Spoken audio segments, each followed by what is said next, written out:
현직 기자가 전해주는 글쓰기 비법 5번째 시간을 시작하겠습니다. 5번째 시간은요. 오타, 오문, 오해 없이 쓰자입니다. 오타, 오문, 오해 없이 쓰자라고 했을 때 오타는 잘못된 글자를 얘기하는 거거든요. 오문은 잘못된 문장, 오해는 잘못된 이해를 얘기하는 거예요. 오타 같은 경우에 이제 글자도 있지만 문장 보호도 있거든요. 이런 경우 있잖아요. 이제 큰 따옴표라고 얘기하죠. 그래서 여는 거는 이게 숫자 6이랑 비슷하고 닫는 건 9랑 비슷한데 중간에 내용이 들어가겠죠. 근데 이게 이제 바뀌는 경우가 있어요. 앞뒤가. 그래서 9처럼 생긴 게 닫는 부호가 앞에 오고 내용이 들어가고 그 다음에 여는 부호가 뒤에 오는 경우 꽤 있거든요. 아니면 이제 작은 따옴표 있잖아요. 작은 따옴표도 마찬가지 이렇게 생겼는데 이게 순서가 바뀌어서 얘 닫는 게 먼저 오고 그 다음에 내용이 들어가고 그 다음에 여는 게 뒤에 가고 이런 경우 있어요. 그러니까 이런 것 좀 주의해 주셔야 되고요. 그 다음에 오문은 이제 잘못된 문장을 얘기하는 건데 원래는 이게 잘못됐다라기보다 그릇될 오자를 써서 그릇된 문장 이런 뜻이거든요. 그래서 문장은 뭐냐면은 하나 이상의 단어가 모여서 하나의 중심 생각을 나타내는 단위가 문장이라고 했잖아요. 그래서 잘못된 문장. 그 다음에 오해 없이. 그래서 문장도 그렇지만 문단 같은 경우에 이렇게 글이 있으면 문단이 이제 여러 개가 있잖아요. 그러면 첫 번째 문단에서 분명히 A라고 했는데 이렇게 내려갈수록 뒤로 갈수록 뭐 A 다시가 되고 그 다음에 뭐 B가 되고 그 다음에 뭐 B 다시가 되고 이렇게 뜻이 잘못되는 경우가 있거든요. 그래서 볼게요. 자, 중의적 문장은 뭐냐면요. 의미가 중복되는 문장을 얘기를 해요. 그러니까 보통 두 가지 이상의 뜻을 담고 있는 문장을 중의적 문장이라고 하거든요. 예를 들어 볼게요. 이런 문장이 있다고 해볼게요. 자, 아름다운 고향의 하늘을 생각한다. 라고 했을 때 이 문장은 중의적이죠. 그러니까 여기서 문제가 뭐냐면은 아름다움의 수식 범위가 되게 모호해요. 분명하지 않아요. 여기서는 고향이 아름다운 건지 하늘이 아름다운 건지 분명하지가 않거든요. 해결책이 있습니다. 반점을 찍어주면 돼요. 반점의 뜻은 그러니까 쉼표잖아요. 원고지에서 쉼표 어디에다 쓰신지 아시죠? 그래서 이렇게 하면은 여기 왼쪽 하단에 여기 쓰는 게 이제 쉼표 반점이 되는 건데 이것의 역할이 뭐냐면 바로 다음 말을 수식하지 않는다는 겁니다. 그러니까 아름다운 하고 반점을 찍어주고 고향의 하늘을 생각한다 라고 하면은 여기서 아름다운의 범위는 어디까지냐면은 하늘인 거죠. 하늘. 바로 다음 말을 꾸며주는 게 아니니까 이게 아니니까 하늘을 꾸며준다라는 게 되는 거죠. 아름다운 하고 반점하면은 그리고 고향의 하늘을 생각한다 그러면 고향의 하늘이 아름다운 거예요. 하늘이 되시죠? 그 다음에 두 번째는 뭐냐면 아름다운 그곳 고향의 하늘을 생각한다라고 했을 때 여기서 그곳은 대명사를 써가지고 고향을 얘기해 주는 거죠. 아름다운 고향 그 다음에 하늘 그곳의 하늘을 생각한다 이 뜻이에요. 그러니까 두 번째 아름다운 그곳 고향의 하늘을 생각한다. 그럼 여기서는 고향이 아름다운 거였어요. 첫 번째에서는 하늘이 아름다운 거였었고요. 그 다음에 세 번째 보면 고향 반점 찍었죠? 그곳의 아름다운 하늘을 생각한다라고 얘기하면은 자 여기서 그것도 마찬가지 고향의 대명사를 쓴 건데 아름다운 하늘이라고 얘기했었죠. 그러니까 여기도 마찬가지 하늘이 아름답다라는 뜻이에요. 그래서 순서를 바꿔주는 거죠. 그래서 중의적 문장을 해결을 할 때 첫 번째는 반점을 찍어주시고요. 그 다음에 두 번째는요. 말을 풀어서 다시 써주는 거예요. 그 다음에 세 번째는 순서를 바꿔주면 돼요.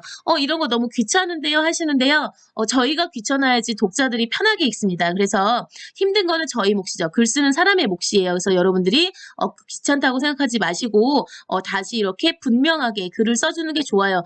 글 쓸 때 힘든 거는요. 잠깐이에요. 근데 글 다 쓰고 나서 잘못된 글을 발견했을 때 그 막막함이라든지 그런 감정은요. 진짜 정말 10배로 더 힘들거든요. 그러니까는 쓸 때 정확하게 쓰는 게 좋습니다. 그래서 다시 이거 좀 지울게요.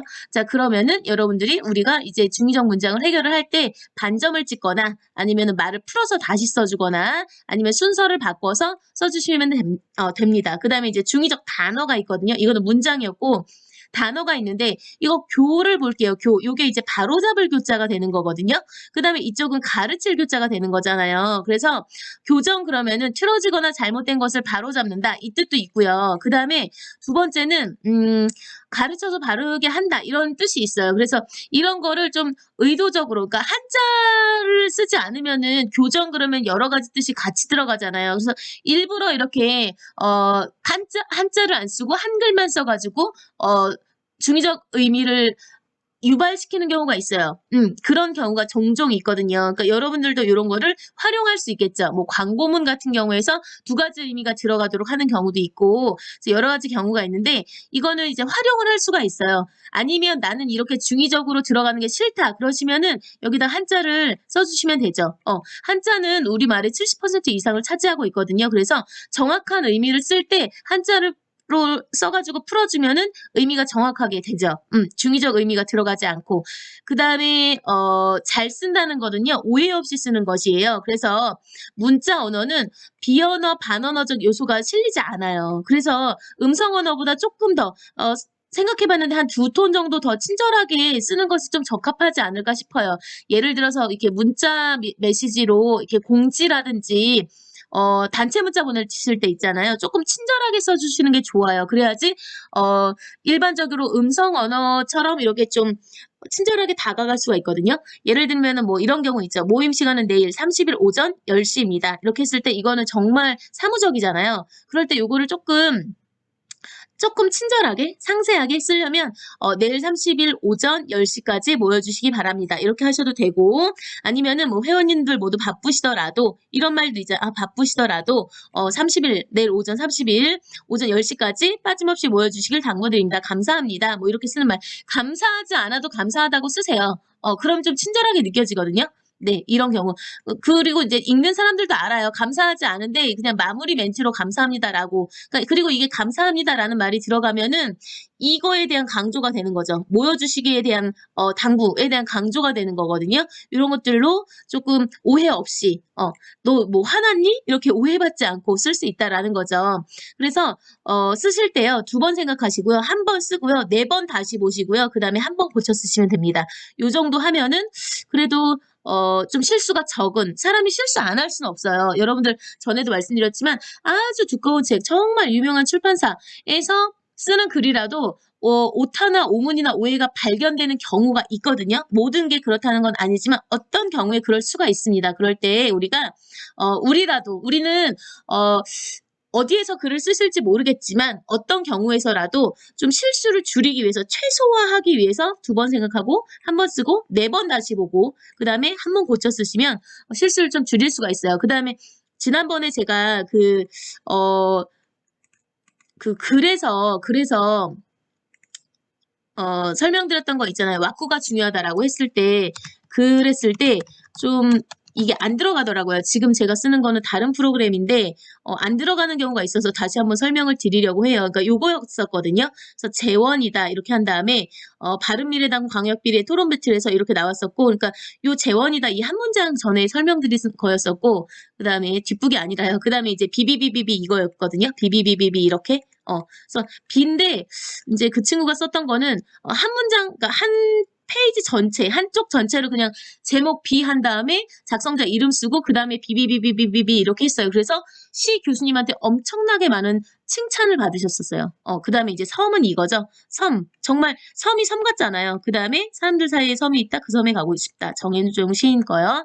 그 다음에요. 오늘은 이제 사진이 아니라 마지막으로 이미지가 아니라 제가 이제 책을 냈어요. Y뉴스에서 책을 내가지고요. 이제 네이버에서 이렇게 치시면 됩니다. 패러다임 21 볼륨 2 이렇게 치시면 되는 건데 그러면은 이렇게 제 기사도 나오고 그 다음에 이제 교보문고에서 지은 책이 이렇게 나옵니다. 그래서 밑에 링크는 걸어드릴게요. 그래서 가격이 이제 14,700원인데 이게 종이에 따라서 달라지더라고요. 그래서 이번에는 이제 좀 친환경적인 이라이트인가 그걸로 했어요. 그래서 앞에는 약간 컬러가 들어가지만 뒤에는 속지는 다 흑백이거든요. 그래서 일부러 그렇게 했습니다. 그래서 여러분들 읽어보시면 한번 도움이 되지 않을까 뭐 이렇게 좀 생각이 들어요. 그래서 관심 가져주시면 좋겠고요. 네, 이번 시간은 여기까지 하겠습니다. 그래서 오늘 본 거는 뭐냐면은 이거 아니고 이제 네, 오늘 본 거는 오타 오문 오해 없이 쓰자. 네, 요거를 좀 기억을 해주시면 좋겠어요. 이거네요. 그렇죠. 요거 오타 오문 오해 없이 쓰자. 아까는 이제 바꾸기 전이었었고 요거를 좀 생각을 해주시고요. 여름인데요. 휴가 조금 있으면 가잖아요. 이제 내일 모레면은 7월이니까 조금 더 힘내서 코로나 조심하시고요. 항상 건강하고 행복한 여름 되시기를 상큼한 여름 되시기를 기원드립니다. 감사합니다.